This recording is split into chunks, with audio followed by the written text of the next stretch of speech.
On Friday, February 21, 3 members of the Great Falls Model Railroad Club, Jay Calnan, Charles K. Dyke, and Paul Lodge, formed a videography team. They planned to tape Amtrak's Downeaster in locations from Portland to Biddeford. A week earlier, on February 14, Adolph Holmes from Great Falls TV and Paul Lodge had ridden the train to Boston as part of an Operation Lifesaver Railroad safety program. Both Adolph and Paul had taken video footage inside the coaches and from the cab. As the train takes about 2.5 hours each way, there was enough footage to make 10 30-minute train time shows. In order to make the shows more interesting, the team likes to get as many outside shots of the train as it can. These shots are then sprinkled throughout the 30-minute shows to add pace, variety, and interest.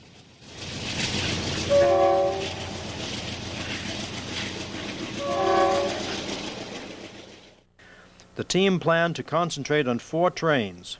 The Downeaster 682, which leaves Portland at 8:45 in the morning and returns to Portland as train 683 at 2:45 in the afternoon, as well as the Downeaster 681, which arrives in Portland at 12:30 in the afternoon and leaves Portland at 2 o'clock as Amtrak 684. With 3 people and 4 trains, the team planned to get at least 12 different locations and shots during the day. Paul Lodge went to the Portland train station to get shots of passengers boarding the train and of the train leaving the station at 8:45.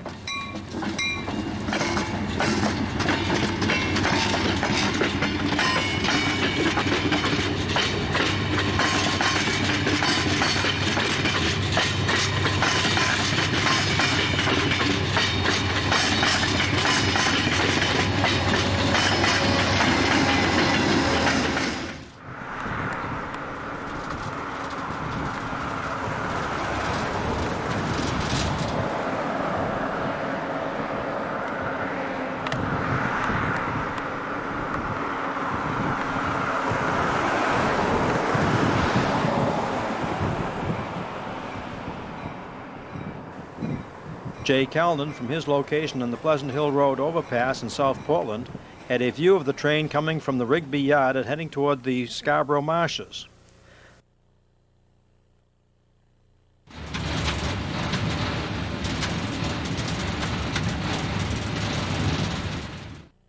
Charles K. Dyke went to Scarborough to find a good location where he could get a picturesque shot of the train as it came through the marshes.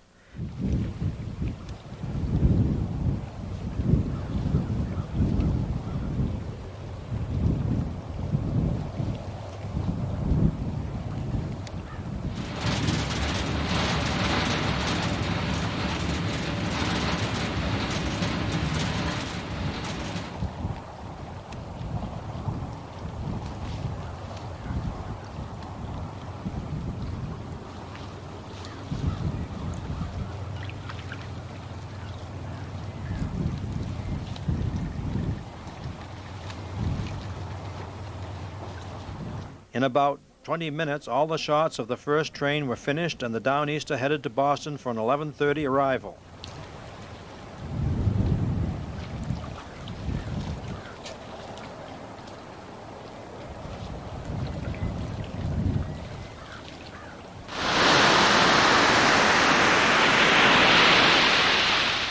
Charles K. Dyke left his location in the Scarborough Marshes to go to Old Orchard Beach and get pictures of the amusement park, the beach in winter, and nearby deserted streets.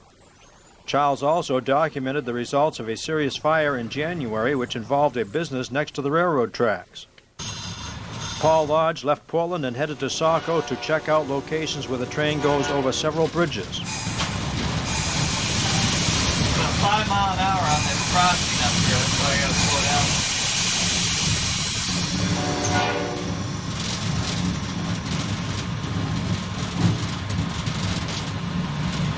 Broken rail in it, haven't been able to change it yet.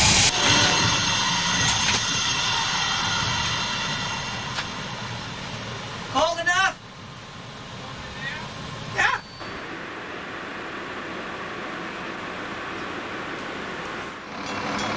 Drove down Main Street in Saco, he noticed that a detour prevented traffic from going across the tracks to the Amtrak passenger platform on Factory Island. The reason for the detour was that a Guilford track crew was taking out the reinforced concrete sections between the rails at the Main Street crossing.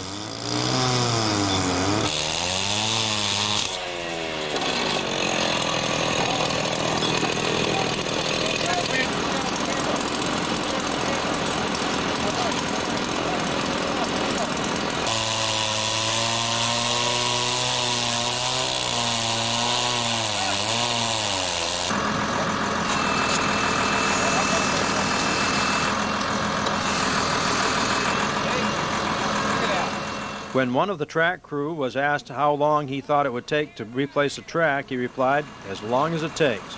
The train from Boston was scheduled to arrive in Saco at about noon, 2.5 hours away.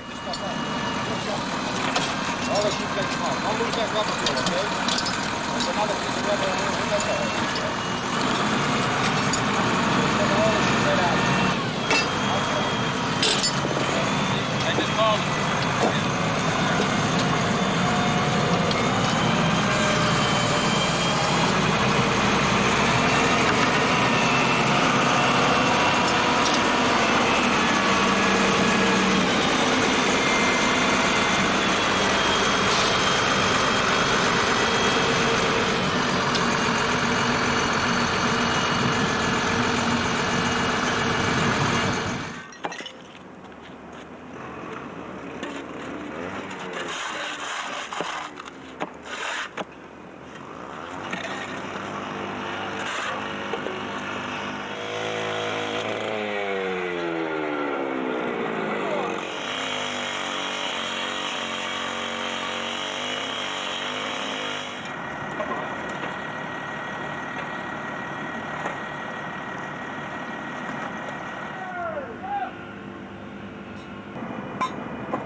Holes were drilled in the slabs of concrete and eye bolts were attached so that the front end loader could lift the sections from between the rails.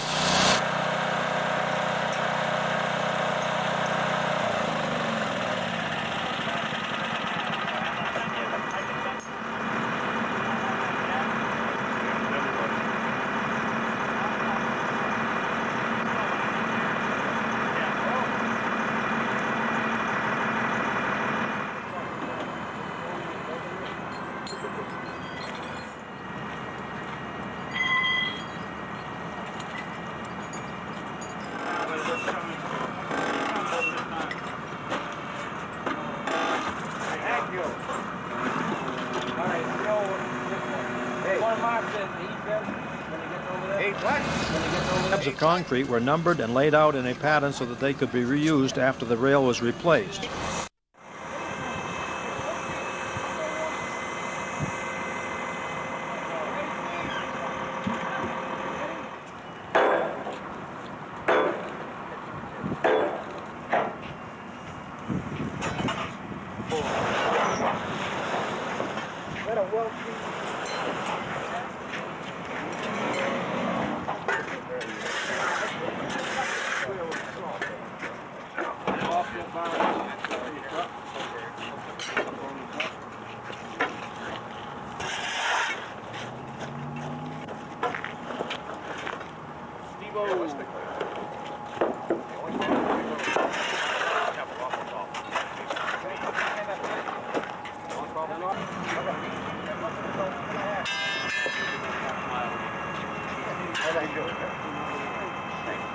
The work progressed and the broken rail was removed in two sections.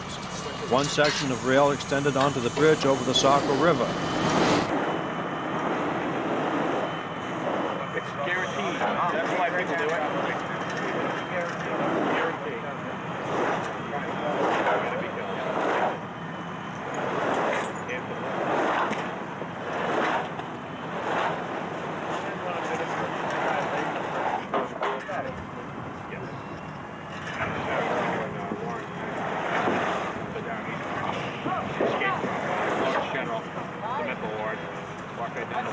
If that rail don't flip, that's man that came through.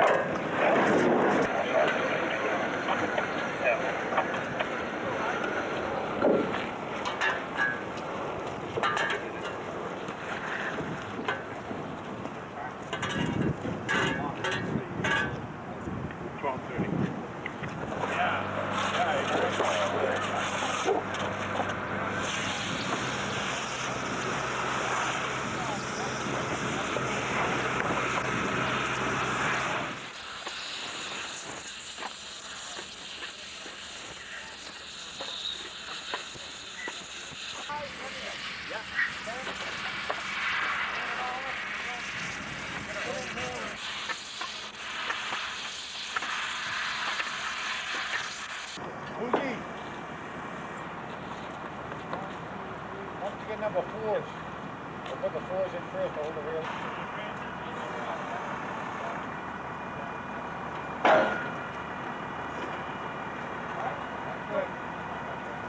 I should be able to get all of them. Alright, you can pour your oil right here and there so it slides, okay? Get all the way right there.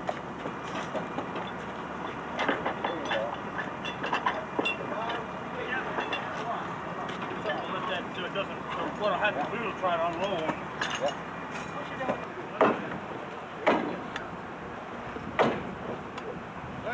Back.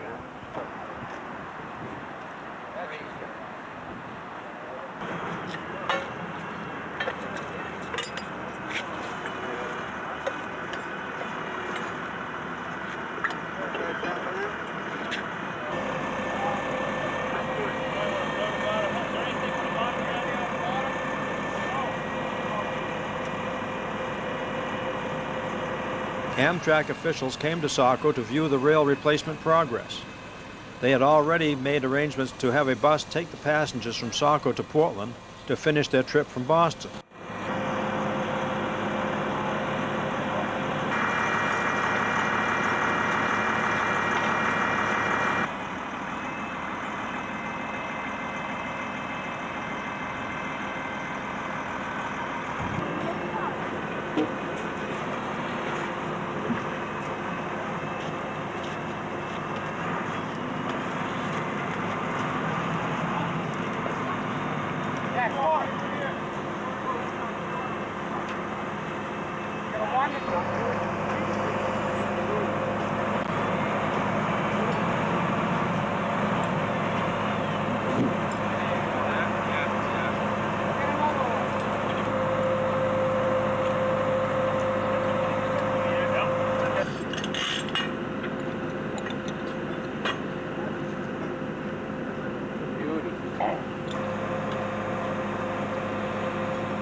Jay Callan arrived at the Saco platform to get pictures of the Downeaster 681 coming from Boston and noticed all the work at the crossing. You know how this thing works,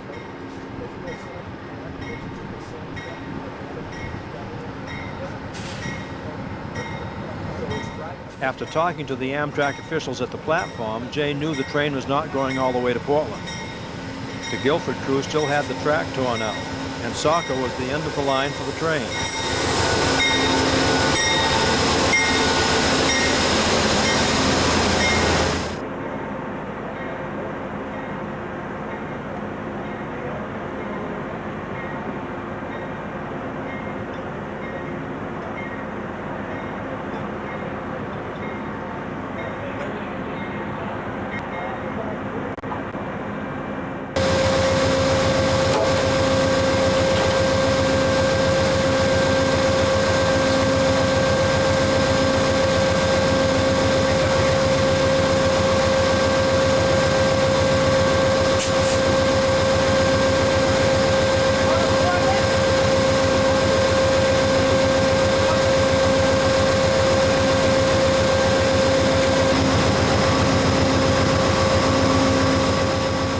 Passengers boarded the bus and finished their trip to Portland. At about the same time the bus was taking these passengers to Portland, Amtrak train 683 was leaving Boston on its return trip to Portland. That went fast. I don't realize how little time. I'm in Forensic. Oh gee.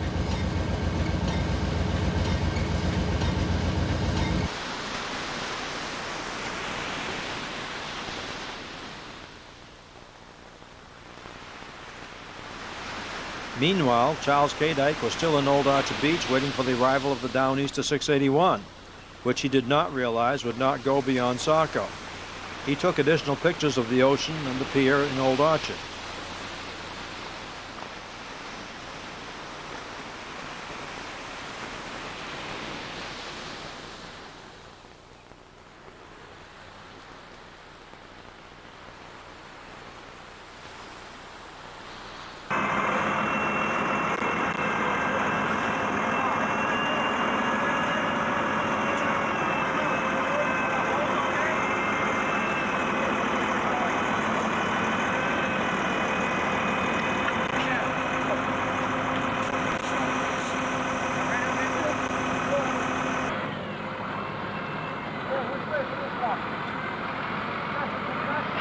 broken part that way. Just like it is.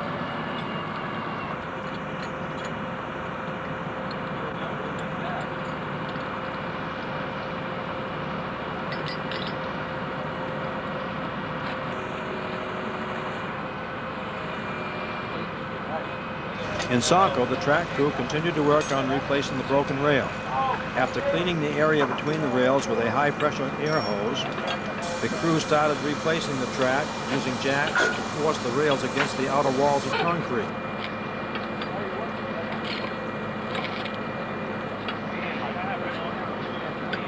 Charles K. Dyke was still in Old Orchard Beach waiting for Amtrak 684, which was supposed to have left from Portland at 2 o'clock. That would have been the Downeaster returning to Boston if it had made the trip to Portland. As we all know, that train only got as far as Saco. Passengers who had planned to take the 2 o'clock Downeaster from Portland to Boston were instead taken by bus to Wells to board the train. Because the detour on Main Street in Saco was causing such a traffic jam, Amtrak had decided it was quicker and easier to take the passengers all the way to Wells by bus.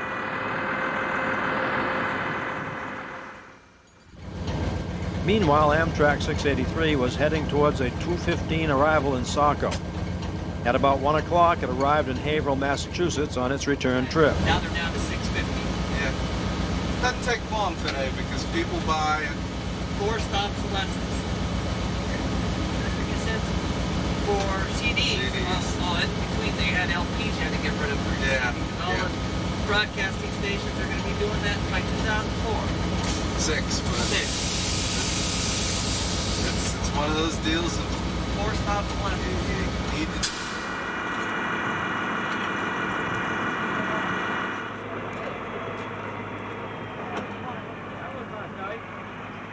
That crew in Saco was making steady progress. They measured the new rail and cut it to length.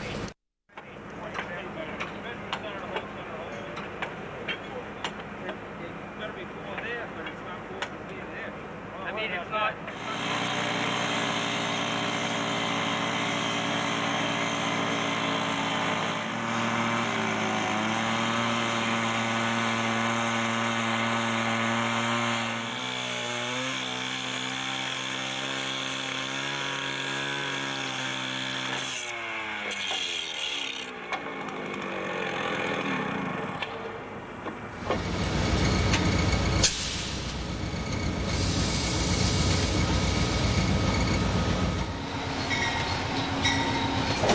At 1:15, Amtrak 683 arrived in Exeter, New Hampshire, about an hour from Saco.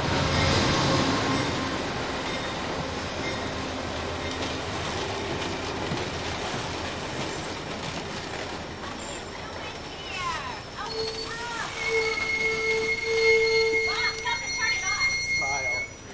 Smile. You're beautiful.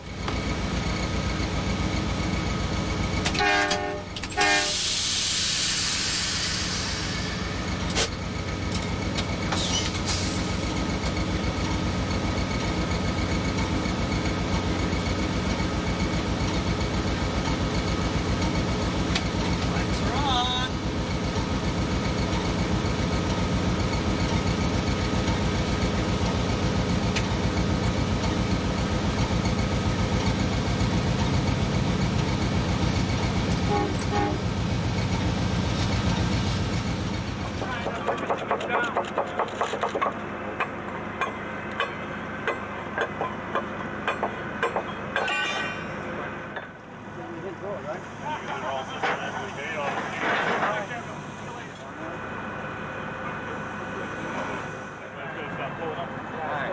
Take that side off.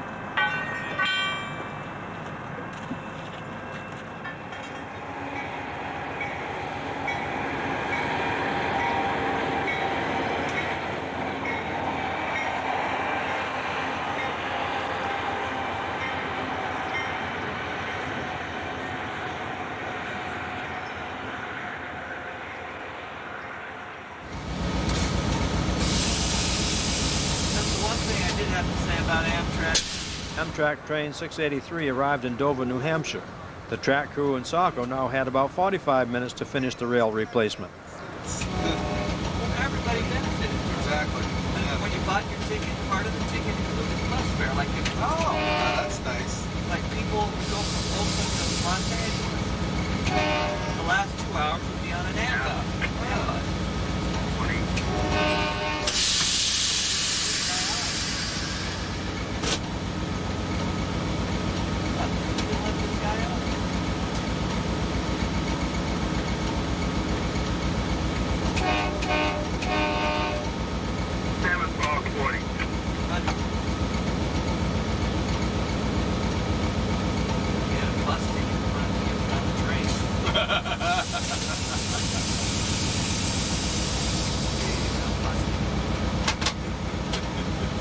ticket. No ID. Sorry.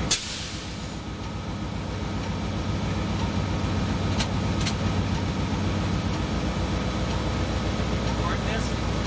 Lights are on. Look at just keep driving right through. Here goes that one too. Yep. Gotcha, Mr. Closet Man. All the laws I've read, you get those lights before you stop. You do for a bus.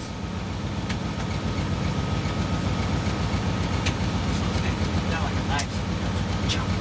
That's what I always wanted to do. Problem is some idiot would sue him and Oh, they yeah. win. It's Win. like, okay.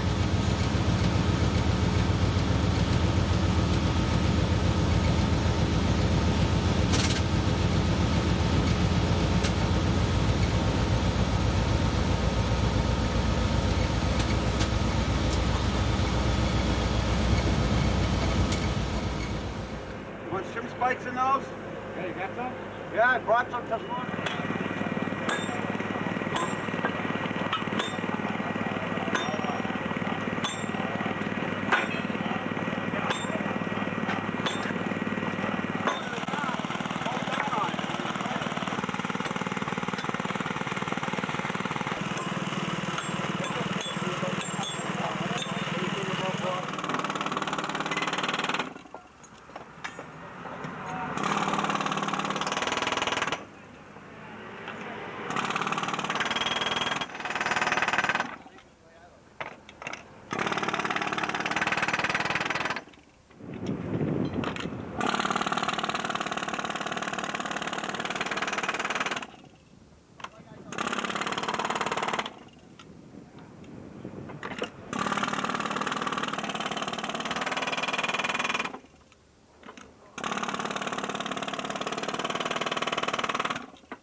Not with satellite or digital. Well, you need two receivers. Yeah.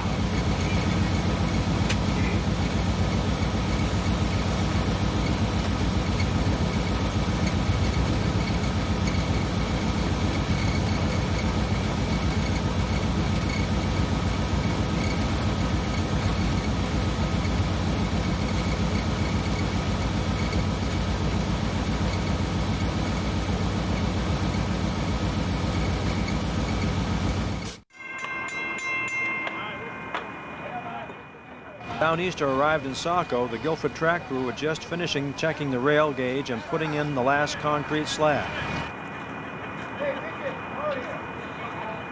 Hey, what's here? Woman's a rich here. You look like a relaxed over there.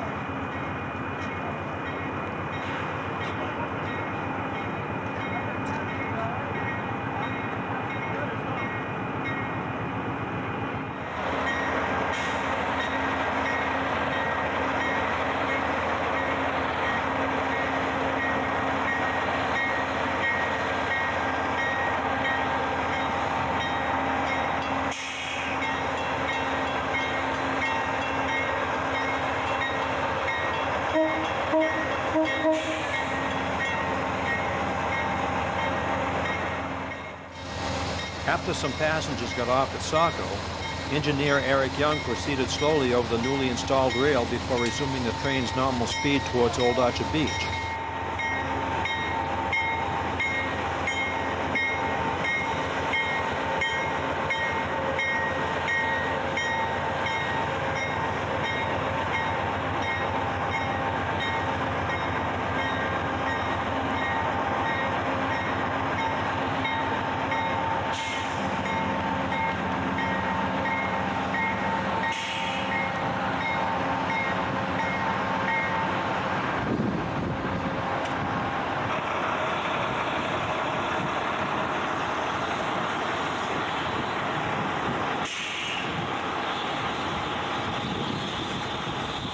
Charles was in Old Orchard and was ready to get his shot. I'm home every night, but Yeah. it's a little less money, so.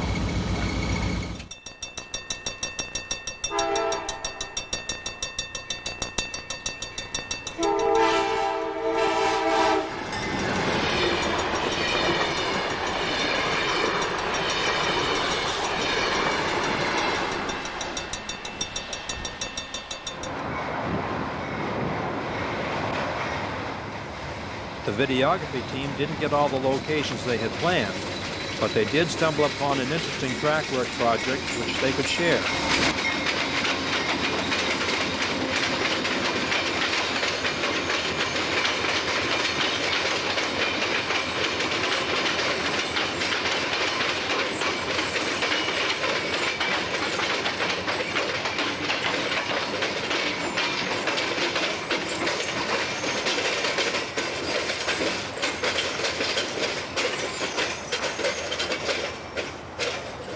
We enjoyed making this Train Time show. Thank you for watching.